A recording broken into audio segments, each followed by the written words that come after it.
dito mga bossing ay makikita mo talagang nag-uunahan ng mga customer natin.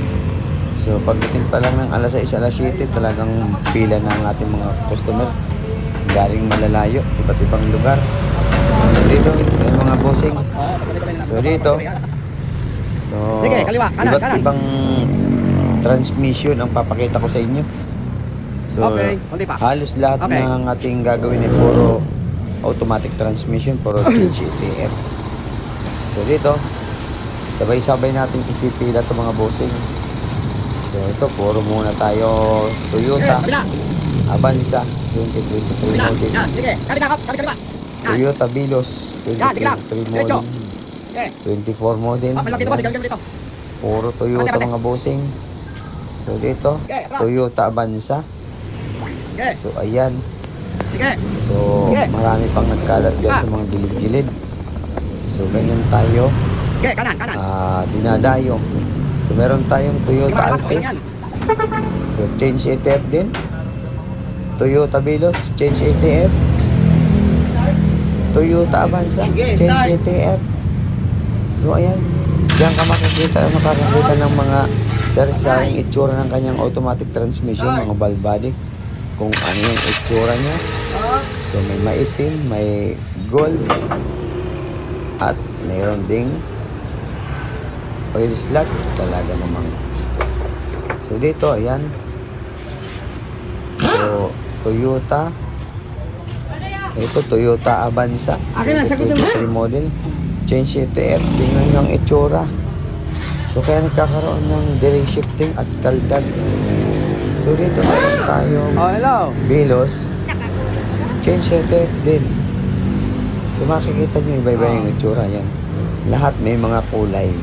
Imbis na chrome, silver, nagiging tanso at itim. So mayroon din dito tayong dito, Mitsubishi Mirage. So ayan. So marami pa itong mga bossing. So itong Toyota Avanza, talagang lakas ng kaldag. So meron naman mawawala, meron ding matagal mawala siyempre. So hindi naman lahat ay nakukuha agad. So dito ayan, pila-pila. Meron tayong Altis, Mitsubishi Mirage. So ayan. So lahat ng pumasok ngayon ay puro change ATF, change oil. Ayan, yan. So talagang mga bossing, grabe. Talagang napaka itim na ng kanyang mga transmission oil. CVT, mga CVT ito mga bossing So ganyan lang naman ginagawa natin. So linis-linis. So mayroon din tayong ayan, Nissan, ano ba to? Nissan Cube, ayan. So change ETF din, tingnan mo. Konti na lang yung laman kaya umuugong. Bukod sa konti, na-delay na yung shift shock. Ay, delay na rin yung kanyang shifting at may shift shock na. So mayroon din tayong Star X. So palit din ng ATF at cleaning ng valve body. So ayan, CRDI, Grand Star X. So mayroon din tayong Honda City 2015 model. So palit din tayo ng HAF. Ayan, CVT rin to. So kita mo naman ang ang isang-sang na yung amoy. ATF po, ATF. So sunog na. Amoy sunog lang talaga. So siyempre papalitan natin ng filter yan. Outer saka inner, may filter yan. So ayan mga bossing.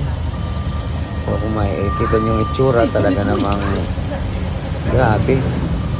So ayan, mga galing pang kasa. So meron tayong naghihintay pang Toyota Avanza. Yan, parehas ng model, parehas ng itsura, parehas ng kulay. So yan, puro change ATF yan mga bossing. So dito ay kapila na. So pag may umalis, may pumapasok. So dito ayan, ito talaga namang iba na kulay nito. Grabe. So alam nyo na itsura niyan. Alam nyo na ibig sabihin. So ayan, Toyota Avanza, parehas yan. So sabay-sabay din. So ito mas matindi. So ito, grabe talaga ang kaldag ng isa nito. Talagang parang tinatadyak ang kanyang transmission. So makikita nyo naman, no? Talagang ganun ang itsura. So meron tayong Toyota Vios Gen7 din. Ano akala Napakarami ito mga busing, siguro 15 to 20 ang ating ginawa. Mga busing, ganyan tayo dinadayo araw-araw. So bawal sumuko.